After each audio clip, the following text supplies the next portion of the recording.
अगर पुलिस चाहे तो अपराधी को पाताल से भी ढूंढ सकती है। इसका बेस्ट एग्जाम्पल सजनी मर्डर केस है।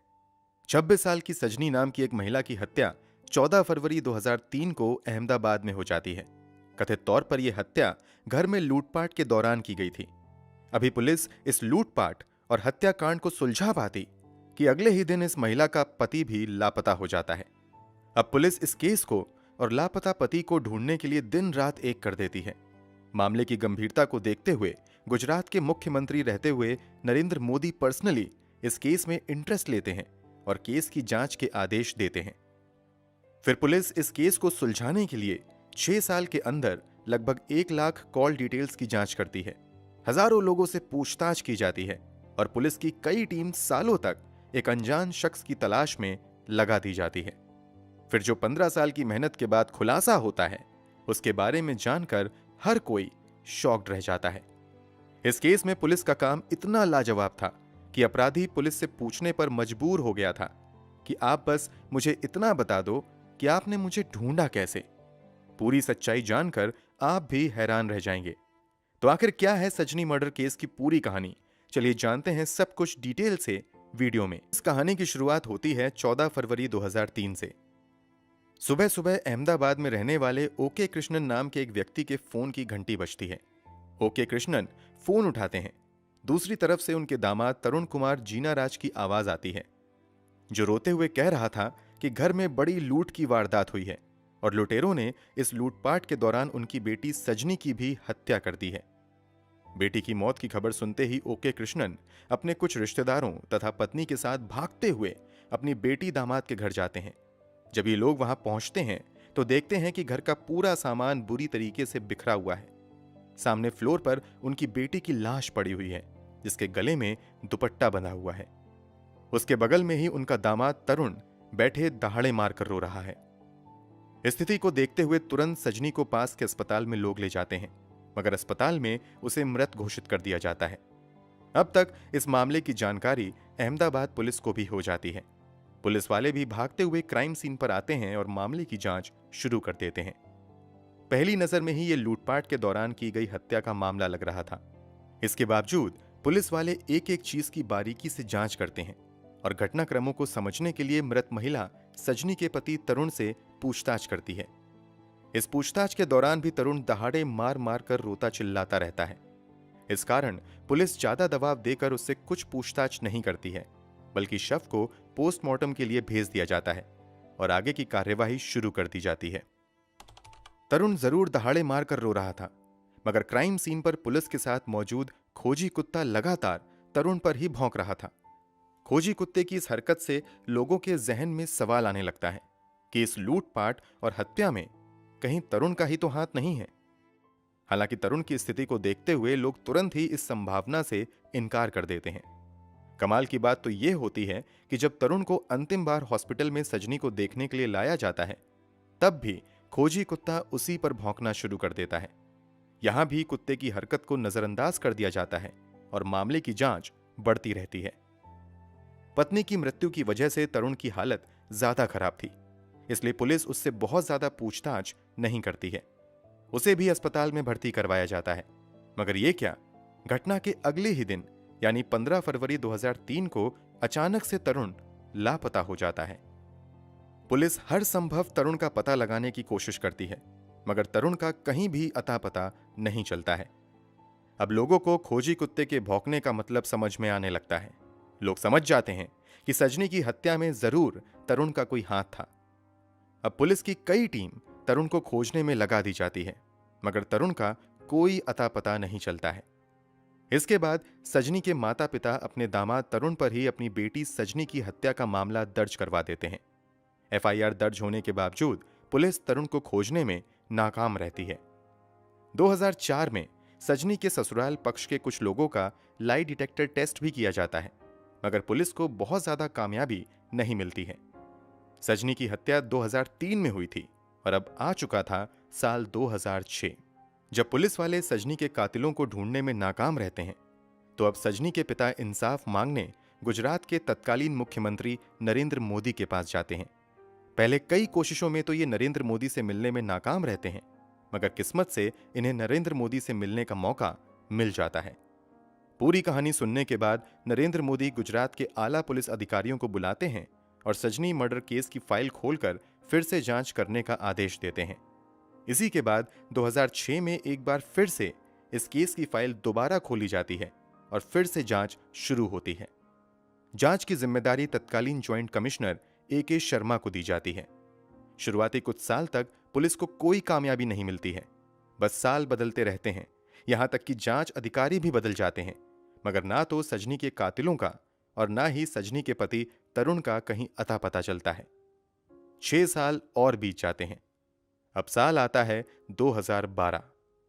अब इस मामले की जांच DCP दीपन भद्रान के नेतृत्व में शुरू होती है।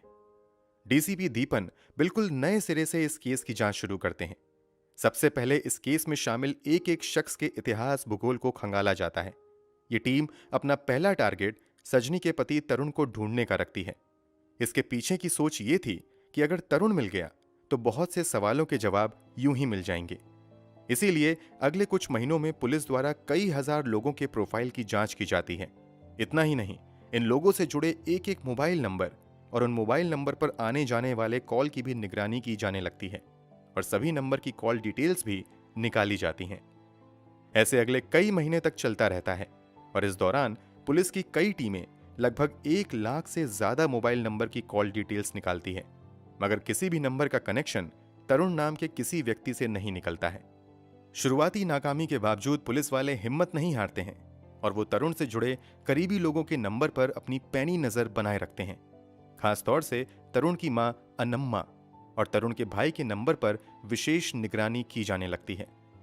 इसमें भी कई महीने बीत जाते हैं, मगर अनम्मा के मोबाइल पर भी एक भी ऐसा कॉल नहीं आता है जो पुलिस वालों को तरुण तक पहुंचा सके। अब पुलिस वाले दूसरा तरीका अपनाने का फैसला करते हैं और अपना भेष बदलकर एक सामान्य व्यक्ति की तरह मंदसौर में रह रही तरुण की मां अनम्मा तक जाते हैं और फिर यहां नाटक करके किसी तरह यहीं पेइंग गेस्ट के तौर पर रहने लगते हैं। यहां पुलिस का टारगेट था कि शायद अनम्मा के साथ पेइंग गेस्ट के तौर पर रहते हुए उन्हें तरुण का कुछ अता पता मिल सकता है। पुलिस को यहां तो बहुत ज्यादा कामयाबी नहीं मिलती है, मगर अनम्मा के कुछ पड़ोसी जरूर पुलिस को कुछ इंपॉर्टेंट इंफॉर्मेशन देते हैं। दरअसल यहां गेस्ट के तौर पर रहते हुए जब पुलिस वाले पड़ोसियों के साथ भी अपना व्यवहार मधुर कर लेते हैं तो कुछ पड़ोसी पूछे जाने पर बताते हैं कि इस बूढ़ी अम्मा के 2 बेटे हैं, जिसमें से एक तो अहमदाबाद में रहता है जबकि दूसरा बेटा कहीं साउथ इंडिया में रहता है। पुलिस के लिए ये छोटी मगर काफी महत्वपूर्ण जानकारी थी। इसके बाद अब पुलिस वाले अपनी पूरी निगरानी अनम्मा पर ही बनाए रखते हैं। जांच में सामने आता है कि अनम्मा बीच बीच में केरल भी जाती है। जब पुलिस वाले अपनी लगातार निगरानी अनम्मा पर बनाए रखते हैं तो उन्हें पता चलता है कि केरल जाने के बाद तरुण की मां बेंगलोर भी आई है। अब पुलिस इस सवाल का जवाब ढूंढने में लग जाते हैं कि आखिर अनम्मा के बेंगलोर जाने के पीछे की वजह क्या है। इस बात का जवाब तलाशने के लिए पुलिस वाले अब अनम्मा के मोबाइल नंबर को सर्विलेंस पर डाल देते हैं और इस पर आने जाने वाले एक एक नंबर की डिटेल खंगालना शुरू कर देते हैं। कई महीनों तक नजर बनाने के बावजूद पुलिस को अनम्मा के मोबाइल पर एक भी सस्पिशियस नंबर नहीं मिलता है। इसके बावजूद पुलिस वाले तरुण की मां के मोबाइल पर नजर बनाए रखते हैं। पुलिस वालों की ये मेहनत फाइनली एक दिन कामयाब होती नजर आती है। दरअसल एक दिन अनम्मा के मोबाइल पर एक अनजान नंबर से फोन आता है। जब इस नंबर की डिटेल पुलिस द्वारा निकाली जाती है तो पता चलता है कि यह नंबर किसी निशा परवीन नाम की महिला के नाम पर दर्ज है जो बेंगलोर में रह रही है। अभी पुलिस इस निशा परवीन की डिटेल्स निकाल पाती कि कुछ ही महीनों बाद एक लैंडलाइन नंबर से अनम्मा के मोबाइल पर फोन आता है। यह पुलिस के लिए एक बहुत बड़ा ब्रेक थ्रू था।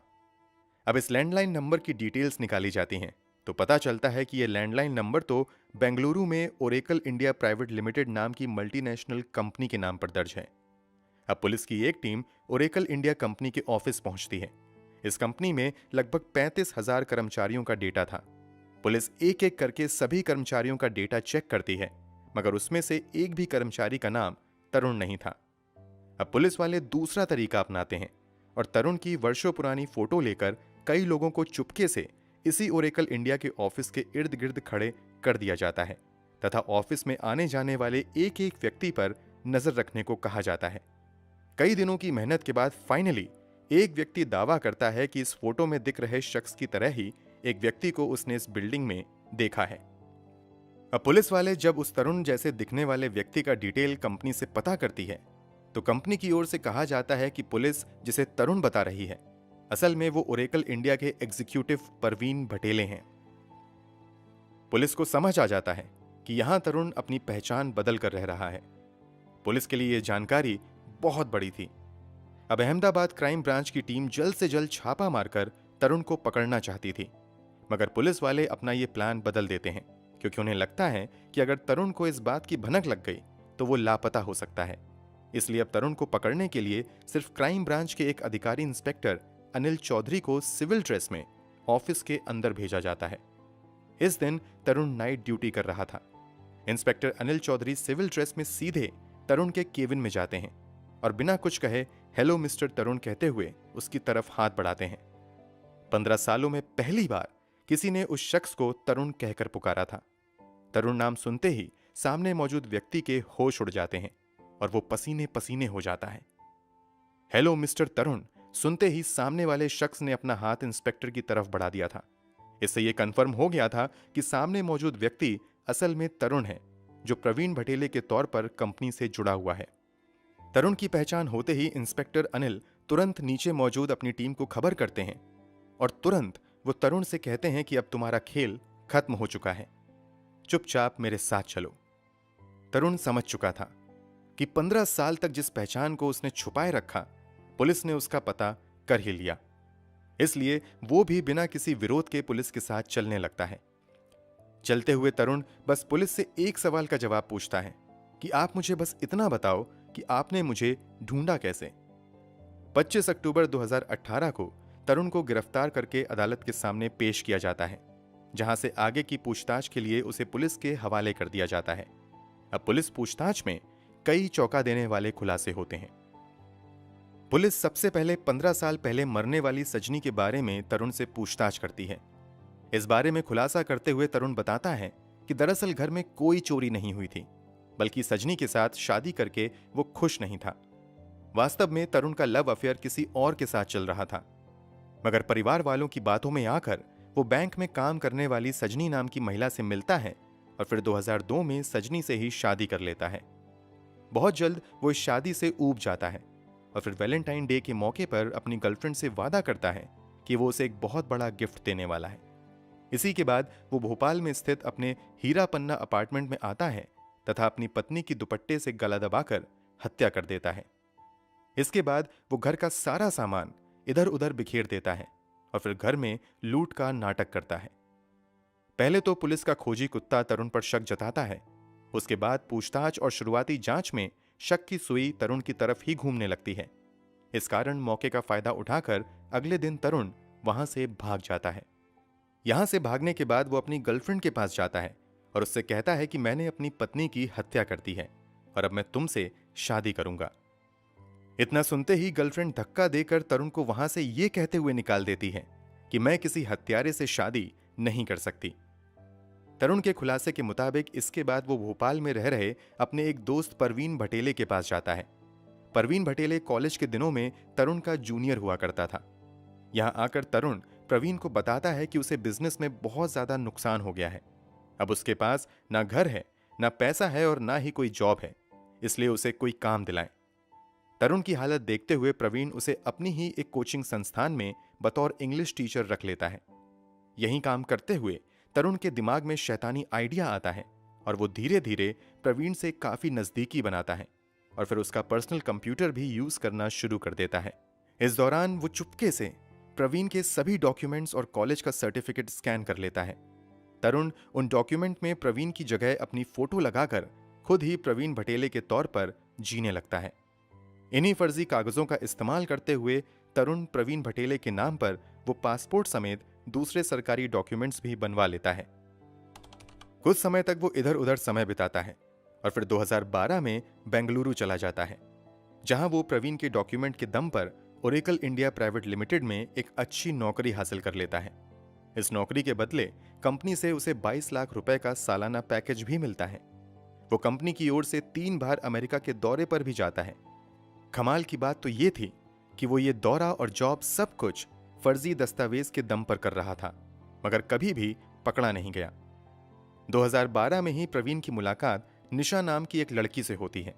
कुछ ही दिनों की मुलाकात के बाद प्रवीण निशा को बताता है कि एक एक्सीडेंट में उसके माता पिता की मौत हो गई थी। तरुण की बनी बनाई कहानी सुनकर निशा तरुण के प्यार में पड़ जाती है और फिर दोनों शादी कर लेते हैं और बेंगलोर में ही एक लग्जरी अपार्टमेंट में रहने लगते हैं। शादी के बाद जब कभी तरुण के माता पिता बेंगलोर आते थे तो तरुण निशा से कहता था कि ये उनके चाचा और चाची हैं। समय के साथ तरुण और निशा 2 बच्चों के माता पिता भी बनते हैं। इन सभी खुलासे के बाद तरुण को गिरफ्तार करके जेल भेज दिया जाता है। फिलहाल वो जेल में ही है। इस मामले में तरुण की पत्नी निशा से भी पूछताछ की जाती है तो निशा बताती हैं कि वो तो इस शख्स को केवल प्रवीण भटेले के तौर पर जानती हैं। फिलहाल केस की बात करें तो कभी लाखों की नौकरी करने वाला तरुण जेल की हवा खा रहा है। अपनी गिरफ्तारी के बाद से ही लगातार वो अलग अलग ग्राउंड पर बेल की अपील करता रहता है, मगर उसे किसी भी अदालत द्वारा बेल नहीं दी गई है और फिलहाल वो जेल में ही है। जब अहमदाबाद पुलिस ने इस केस को सॉल्व किया था तो देश में जमकर अहमदाबाद पुलिस की प्रशंसा हुई थी। दोस्तों, पुलिस इन्वेस्टिगेशन के बारे में आप क्या कहना चाहेंगे? कमेंट बॉक्स में जरूर बताएं। अगर हमारी मेहनत पसंद आई हो तो इस वीडियो को लाइक करते हुए शेयर जरूर करें।